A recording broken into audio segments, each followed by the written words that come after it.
y amarás a Jehová tu Dios de todo tu corazón y de toda tu alma y con todas tus fuerzas. Está en Deuteronomio capítulo 6, versículo 5. La ley bíblica es la base de gran parte de nuestras propias formulaciones de los derechos humanos. Sin embargo, ha sido usada para proclamar la guerra santa. En su nombre se ha justificado la esclavitud, se ha defendido la pena de muerte, se ha condenado la planificación familiar, se ha predicado la sumisión de la mujer y se han rechazado las transfusiones de sangre. ¿Por qué ha sido tan mal usada? Quizá la razón más convincente sea que para el hombre secularizado de hoy, la ley es una perfecta desconocida y son ampliamente ignorados sus preceptos hasta para los creyentes. Por eso, antes de ver el papel de la ley como educadora, vamos a entender qué es la ley. O sea, el concepto bíblico de la ley. Los mandamientos de Dios son más preciosos que el oro, dice el Salmo 19, versículo 11. En la Biblia, la palabra original en hebreo usada para ley es Torá, la cual parece derivar de una vieja raíz del vocabulario de los pastores que significa arrojar, probablemente piedras para guiar a los rebaños.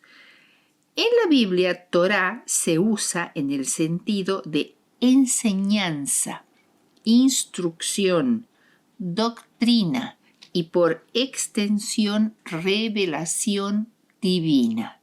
Para evitar errores en la comprensión del vocablo bíblico Torá, debemos comprender que puede significar al menos tres cosas. Primero, la revelación divina en general, o sea, toda la Biblia. En segundo lugar, referirse más específicamente al Pentateuco, o sea, los 5 primeros libros del Antiguo Testamento escritos por Moisés. Y en tercer lugar, el conjunto de leyes contenido en el Antiguo Testamento y sobre todo en el Pentateuco que regulan desde la alimentación hasta el culto. Podríamos pensar que la ley de Israel reflejaría los usos de los pueblos mesopotámicos, de donde provenía Abraham, o del propio Egipto, donde Moisés vivió hasta los 40 años. Sin embargo, la legislación bíblica tiene escasas similitudes con los antiguos códigos de ley de estos pueblos y afirma constantemente su voluntad de ruptura con respecto a las leyes circundantes. Levíticos 18, 3 y 4 dice: «No haréis como hacen en la tierra de Egipto, en la cual morasteis, ni haréis como hacen en la tierra de Canaán, a la cual yo os conduzco, ni andaréis en sus estatutos. Mis estatutos guardaréis». En un mundo organizado desde tiempos inmemoriales, con sus costumbres arraigadas y sus formas avanzadas de vida, la Torá propone, sin embargo, nuevos planteamientos. Una de las particularidades más notables de la legislación bíblica es que no establece ninguna separación entre lo económico, lo social, lo civil y lo religioso, aunque este último factor predomina sobre todos los demás. Los fragmentos sumerios El código de Hammurabi y las leyes asirias son ante todo códigos civiles. En la Torá, las consideraciones de índole espiritual aparecen unidas de forma inseparable a todos los aspectos de la existencia. Otra característica de la Torá es que aporta una noción muy avanzada de Dios. Jehová comparte, en cierto sentido, muchos atributos con los dioses adorados por los pueblos vecinos. Por ejemplo, es rey como Anu, el dios de Mesopotamia, es todopoderoso y creador como Baal e Istar, omnisapiente como Ea, victorioso como Asur, señor como Marduk o Amón. El Dios de Israel, sin embargo, tiene características nuevas. No está limitado a un suelo ni a una nación. Es el Dios de todos los seres humanos, a la vez también del universo y de su pueblo. Dios es espíritu, además de persona. Es creador y señor de la tierra y del cielo, y tiene un ideal de justicia al cual llama a los hombres a compartir. La Torá, a pesar de su carácter netamente israelita, está dirigida al tú universal, hebreos o extranjeros. No reconoce privilegios para ninguna clase social ni para la aristocracia o la clase sacerdotal, ni siquiera para el rey, y no está destinada a un solo momento histórico. Veamos ahora las unidades jurídicas del Pentateuco. Muchos eruditos han tratado de clasificar las leyes que aparecen en el Pentateuco, pero nosotros vamos a ir a una especie de clasificación muy simple, que es la siguiente. En primer lugar, el Decálogo o los 10 mandamientos, que aparecen en Éxodo 20, 1 al 17 y se repiten con exactitud en Deuteronomio 5, 6 al 21. Su contenido es más religioso y ético que jurídico, es decir, legal. En segundo lugar, tenemos el Código de la Alianza, que está en Éxodo 20, 22 a capítulo 23, versículo 19, que recoge prescripciones religiosas y morales y es, sí, un importante documento jurídico, es decir, de leyes. Tercero, el Código Deuteronómico, que está en Deuteronomio 12 al 26, o sea, los capítulos 12 al capítulo 26, y es la sección legislativa más abarcante del Pentateuco. La mayoría de sus leyes son nuevas. Cuarto, las normas sobre la construcción y funcionamiento del santuario, que está en Éxodo 25 hasta Éxodo 29. Esta es una unidad que se completa con las disposiciones relativas al sacerdocio que están en Números capítulo 18.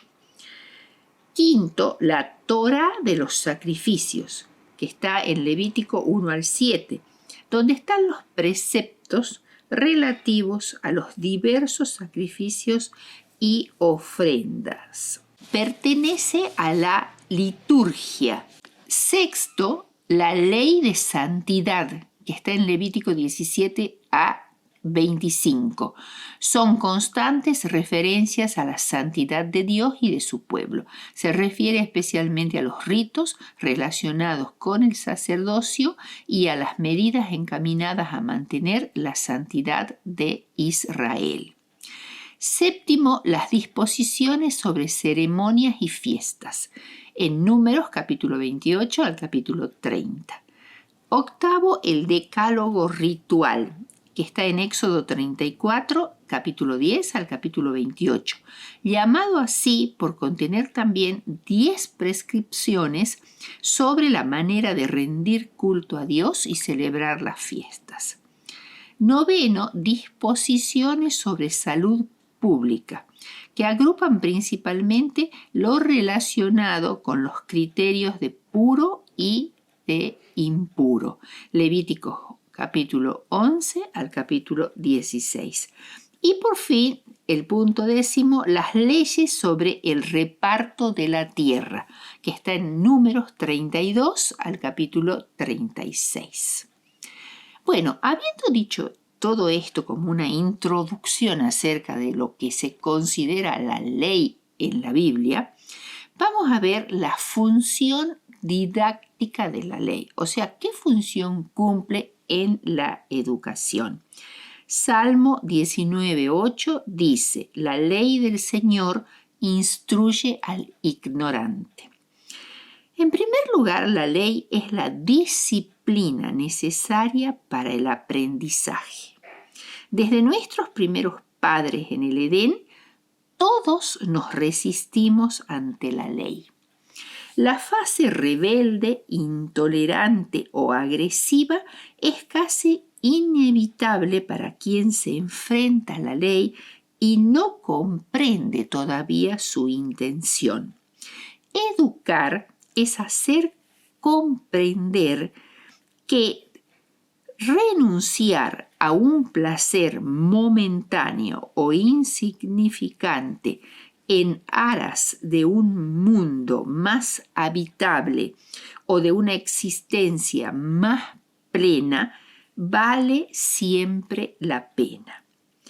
Esta es la intención pedagógica de la ley divina. Por severas que parezcan estas leyes, todas sus propuestas sirven para delimitar el ámbito ideal de la realización personal. Pablo compara a la ley bíblica con un pedagogo. El pedagogo es una figura que se usa en las epístolas de Pablo como el sirviente que se ocupaba de llevar al niño a la escuela, de traerlo, que lo corregía, que controlaba cómo hacía sus deberes, que tenía que ver todo con la educación. La ley fue nuestro pedagogo hasta que llegó la fe. Eso dice Gálatas 3:24. Su función es enseñar a escoger entre el bien y el mal para garantizar protección y coherencia en un mundo que sin estos límites sería caótico. La ley nos ayuda a escoger el bien. No escoger ya es una opción peligrosa. Y optar por dejarse guiar por la voluntad divina es optar por la libertad.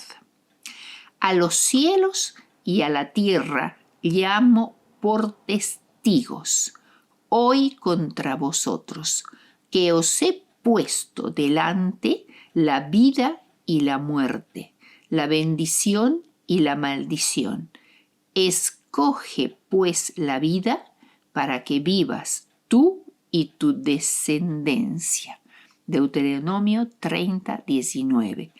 Si el Hijo os libertare, seréis verdaderamente libres. Juan 8:36. En su función didáctica, la ley enseña al hombre dónde están los principales valores. Cada prohibición y cada orden de la ley afirma un valor.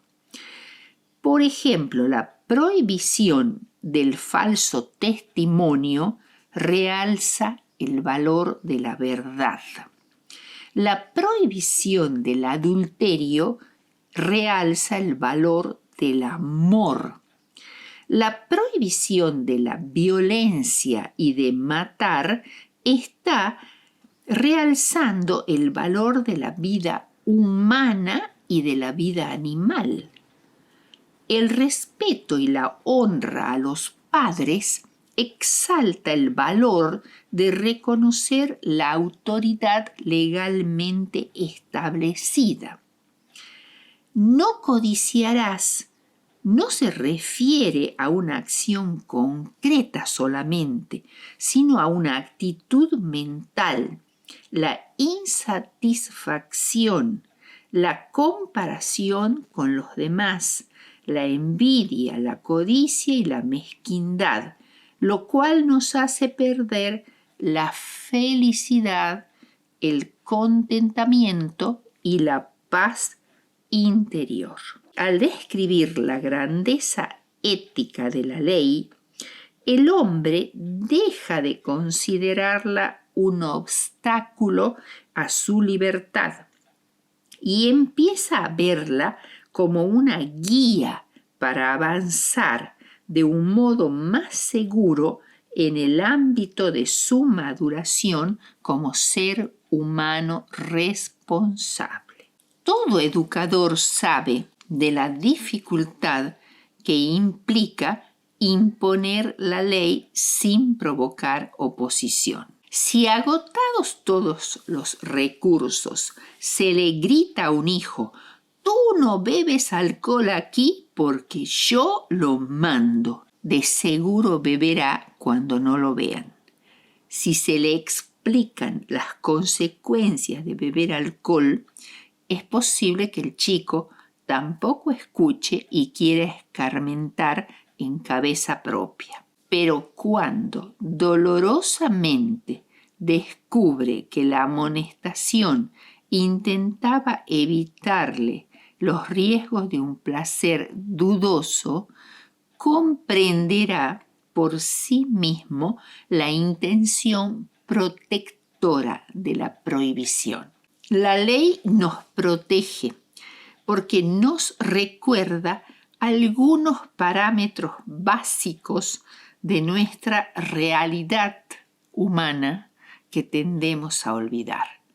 En primer lugar, la finitud inevitable.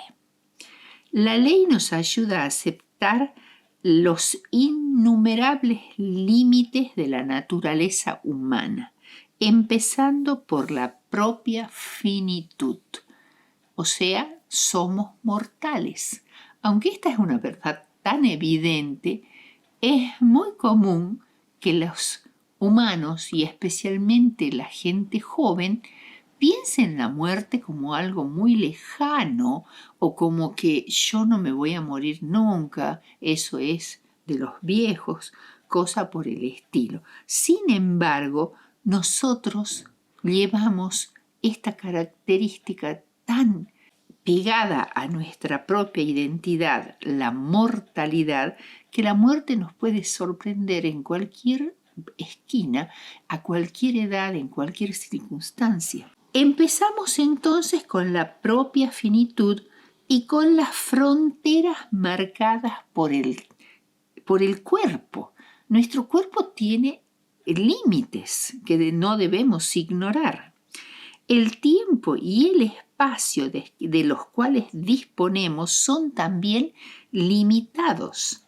Admitirlo, además de ser un ejercicio de humildad saludable, nos permite disfrutar mejor de la parcela de felicidad a nuestra disposición. La ley también establece umbrales y límites. Señala los umbrales y las zonas de intensidad máxima a partir de los cuales la dirección hacia la calidad de vida se invierte. Hay un punto a partir del cual el placer deja de serlo para convertirse en dolor. Formarse para la libertad es educarse en el conocimiento de nuestros límites y aprender a no rebasarlos cuando el riesgo no valga la pena. La ley de Dios sería la señalización de esos límites.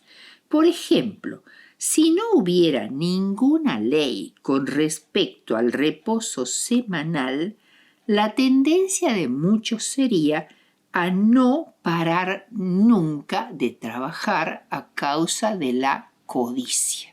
Tercer punto o parámetro básico de nuestra realidad que la ley nos recuerda: en nombre del otro. Hay límites que conviene respetar, no ya en beneficio propio, sino en beneficio de los demás. El respeto de la ley por sí mismo es bueno, pero hay algo mejor. Por ejemplo, que no matar por cobardía o por debilidad o por repugnancia. Aceptar el no matarás en nombre de algo superior como el respeto a la vida nos permitirá reconocer el valor incalculable de la dignidad humana por encima de la venganza, los celos o el hambre. Cuarto punto que la ley nos recuerda: la armonía social. La ley ayuda al ser humano a prevenir y resolver los conflictos en la confrontación con la sociedad. En su perspectiva social, la ley ejerce la función de estructurar la vida en comunidad.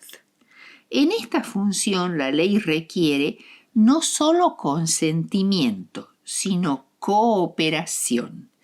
El Decálogo en la Biblia, en su calidad de pacto universal, ejerce una función análoga en diversos sentidos al derecho constitucional.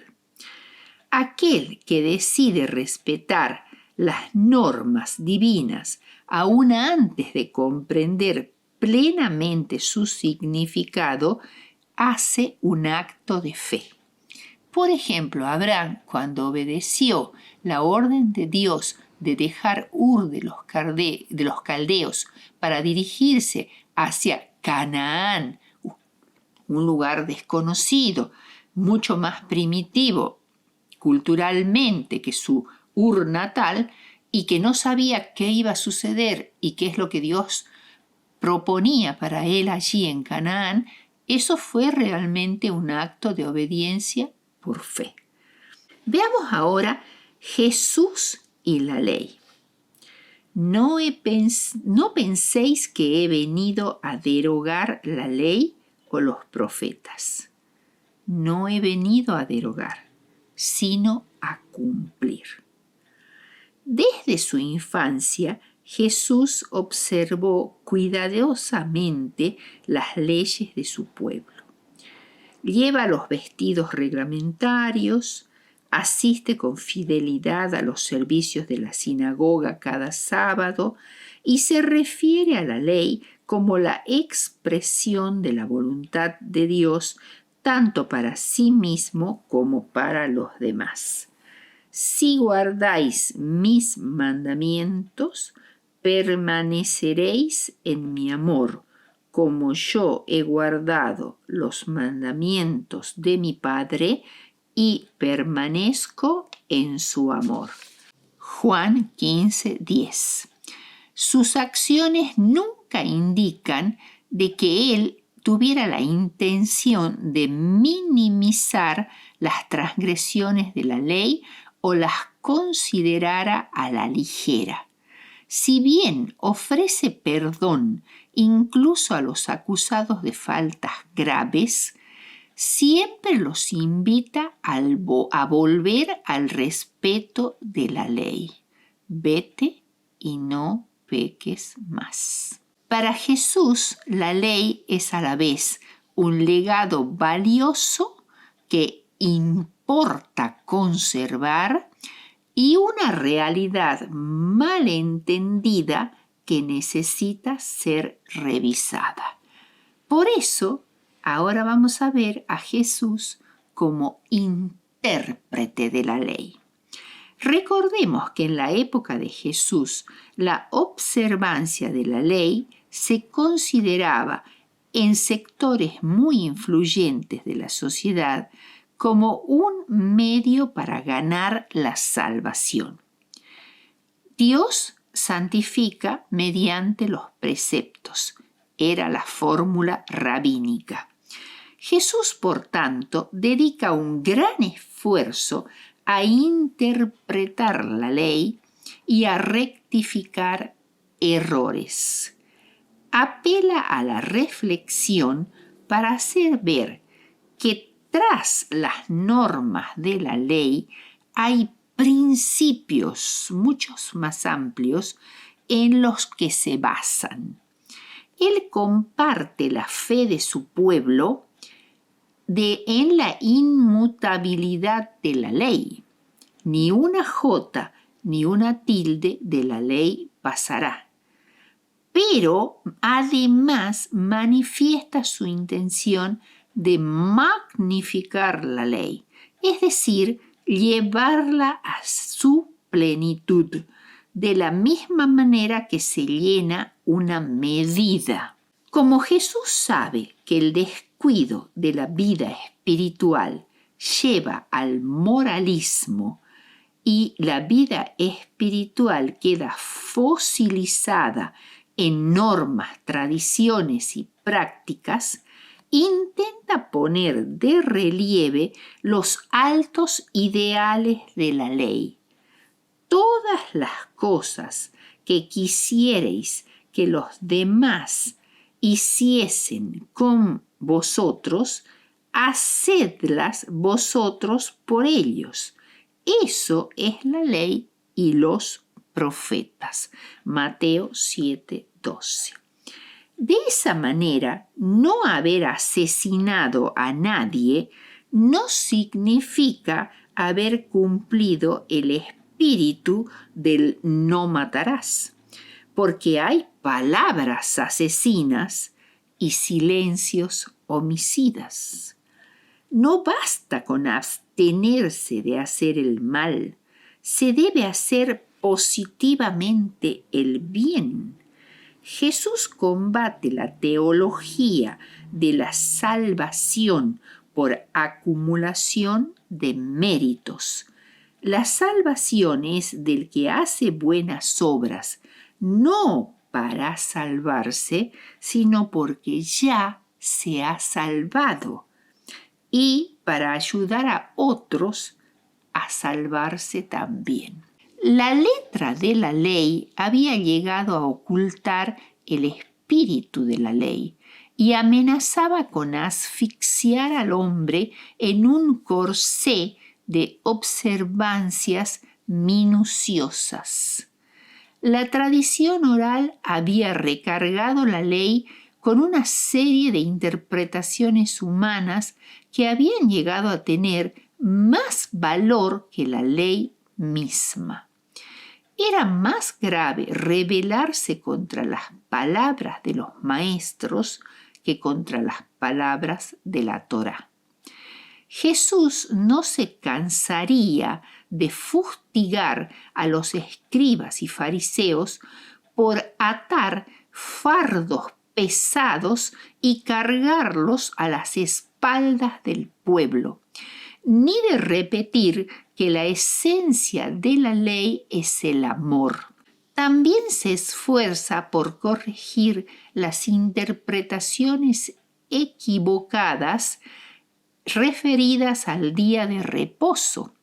El sábado no es un fin en sí mismo, sino que está al servicio del hombre. Jesús sanó en sábado porque no había mejor día para hacerlo y era una forma de dar libertad del pecado y de la enfermedad. Jesús guardó el sábado porque estaba convencido de su utilidad. Si el espíritu de la ley es el amor, la ley nunca puede caducar. Jesús no disminuye ni humaniza, por decir así, las leyes del Antiguo Testamento como algunos suponen. Por el contrario, las radicaliza, porque el amor es siempre más exigente que cualquier ley.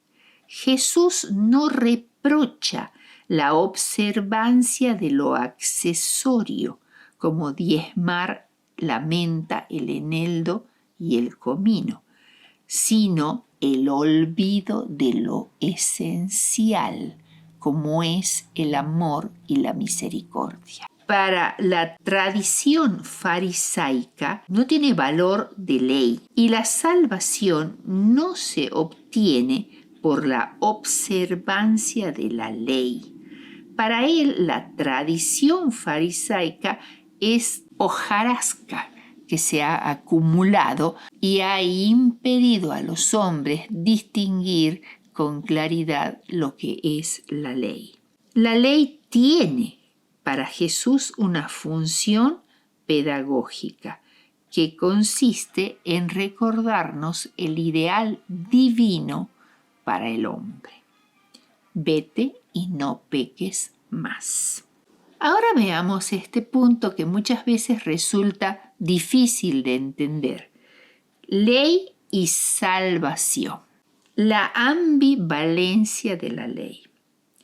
La ley se levanta contra los abusos de la arbitrariedad, la pasión y la injusticia, pero al mismo tiempo puede ser usada para coartar la libertad, imponer la autoridad y como un instrumento de dominio. La ley condena la codicia, pero a la vez puede instigar al codicioso a ser aún más codicioso. El pecado, tomando pie del mandamiento, provocó en mí toda clase de deseos, dice Pablo en Romanos 7, 7 al 11. O sea, él reconoce que la ley es santa, justa y buena. La ley no es culpable de hacernos más pecadores, sino que a causa de nuestra naturaleza pecaminosa, la ley con sus prohibiciones es como que nos invitara de alguna manera a transgredirla. La ley, por un lado, ilumina la conciencia, pero por otro es incapaz de purificarla. Es buena y santa, pero terrible y desesperante por la dureza de sus exigencias que no podemos cumplir. Las personas oscilaban entre el no mismo, o sea, el primado absoluto de la ley escrita, como era la actitud farisaica, que por fuerza era hipócrita, porque en lo íntimo los fariseos transgredían la ley que tanto trataban de exaltar. Por eso muchas veces Jesús los llamó hipócritas. Y el anomismo de los paganos, que es no aceptar ninguna ley y es anárquico y vive al margen de la ley. El desfase inevitable entre las exigencias de la ley divina y los fallos de la voluntad humana al querer obedecerla es una fuente permanente de tensiones. Y esta ambivalencia de la ley explica las expresiones de Pablo en sus epístolas. Pablo dice que la ley es dadora de vida espiritual, pero al mismo tiempo dice que la ley mata, es asesina. También dice que la ley es de naturaleza espiritual, pero también al mismo tiempo afirma que es provocadora del pecado, que incita al pecado a causa de nuestra naturaleza pecaminosa. O sea, el hombre cuando encuentra un letrero que dice prohibido escribir en una pared recién pintada, es como que sintiera unas enormes ganas de transgredir esa prohibición y hacer lo que no se debe hacer. También dice que la ley es confirmada por el Evangelio, pero al mismo tiempo afirma que es superada por la llegada de la fe. Entonces, ¿cómo entendemos esto? Las funciones de la ley. Primero, la ley es santa, justa y buena y su propósito es proteger la calidad de vida. Uno de los mayores dones que Dios le ha dado al pueblo judío, como Pablo mismo acepta al hablar de las ventajas que tuvo el pueblo judío. En segundo lugar, la ley pone de manifiesto el ideal de Dios para nosotros y lo lejos que estamos de alcanzarlo por nuestros propios esfuerzos. Porque la ley es la que nos muestra nuestras deficiencias y pecados como si fuera un espejo. Esta función de radar o escáner denunciadora del pecado es muy útil porque nos permite buscar ayuda. Si nosotros no tenemos una verdadera imagen de cómo nosotros mismos somos, vivimos engañados, creyéndonos que somos muy buenas personas y que la ley no tiene nada que reprocharnos. En tercer lugar, la ley nos deja sin excusa, pero el conocimiento de la ley no basta para hacernos mejores. La ley tan solo nos condena. La ley me mató, dice San Pablo. Me muero de vergüenza y de impotencia porque no alcanzo a cumplir la ley a pesar de mis mejores esfuerzos. Cuarto, la ley nos condena, pero al mismo tiempo es un ayo o pedagogo, como hemos dicho antes, que nos lleva a Cristo, el único que nos puede dar salvación y la solución de nuestro dilema de guardar la ley, a pesar de nuestra naturaleza pecaminosa. Por ello, ley y evangelio funcionan coordinadamente.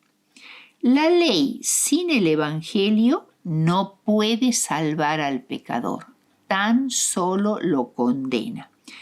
Pero el evangelio sin la ley no puede tampoco hacer nada por el pecador porque éste no es consciente de su estado deplorable y de su condenación ante Dios.